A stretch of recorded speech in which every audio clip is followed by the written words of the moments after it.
तो finally seniors ने हमें पार्टी देने का फैसला कर ही लिया। हाँ, मतलब इतने टाइम बाद याद आया कि जूनियर्स भी एग्जिस्ट करते हैं। तो हमें दो ऑप्शंस दिए गए, या तो बोटिंग करो या फिर रेस्टोरेंट जाके पेट पूजा।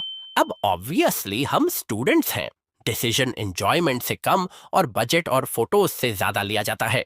तो हमने चूज की बोटिंग, क्योंकि रेस्टोरेंट तो कभी भी चले जाते, पर पानी में जाके टाइटैनिक फील लेने का मौका रोज थोड़ी मिलता है। सीनियर्स भी कहा कम थे, उन्होंने बोटिंग को भी कंपटीशन बना दिया। कोई रेस लगा रहा था, कोई दूसरों की बोट हिला रहा था, और कुछ लोग बस पोज दे रहे थे जैसे ओलंपिक रोविंग करके आए हो। और एक बात माननी पड़ेगी, सबको बोटिंग का इक्वल चांस मिला। गर्ल्स भी कुछ तूफानी कर रही थी, शांत दिख रही थी, पर असली केओस वही क्रिएट कर रही थी। तो यही से शुरू होता है हमारा असली सरप्राइज, जब हमें पता चला कि हम ट्रिप पे नहीं, कैंपिंग पर आए हैं। कुछ तूफानी करने के लिए डायरेक्ट पानी में रास्ता बनाने चले गए, जैसे शॉर्टकट नहीं, डिस्कवरी मिशन पे निकले हो। फिर जंगल को चिढ़ते हुए आगे बढ़े, और रास्ते में बंदरों से भिड़ते हुए भी निकले।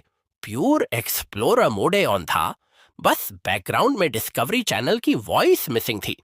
फिर हम जूनियर्स भी कहा कम थे, ह्यू में झूला दिख गया, और बस फिर मैच्योरिटी वही खत्म हो गई।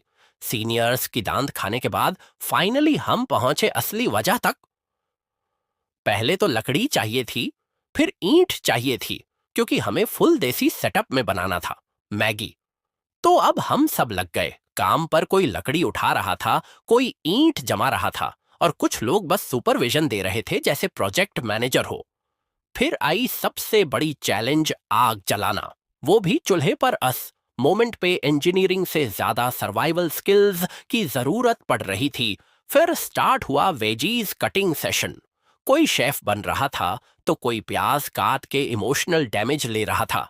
अब फाइनली चूल्हा जल चुका था, और सबके अंदर का मास्टर शेफ अचानक एक्टिवेट हो गया। अब मैगी पक रही थी, और सीनियर्स बोर हो रहे थे, तो बस फिर क्या, जूनियर्स की हैकड़ी निकलनी स्टार्ट कर दी गई। सॉन्ग्स भी गाए गए, और फिर सबसे डेंजरस क्वेश्चन पूछा गया, आखिर कौन है हम सबका फेवरेट सीनियर। फिर सबने अपना योगदान दिया। मैगी बनाने में कोई मसाला डाल रहा था, कोई पानी, और कुछ लोग बस स्पून लेके क्वालिटी चेक कर रहे थे। फाइनली मैगी बन ही गई, और फिर सबने ऐसे खाया जैसे 5 स्टार होटल का स्पेशल डिनर हो। फिर वापस जाते टाइम व्यूज भी कैप्चर किए, क्योंकि मेमोरीज के साथ गैलरी भरना भी जरूरी होता है। और सीनियर्स इतने खुश हो गए कि हमें रेस्टोरेंट भी ले गए।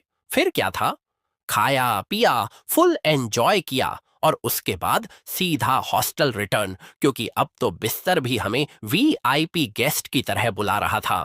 थैंक यू प्यारे सीनियर्स। भगवान ऐसे प्यारे जूनियर्स सबको दे।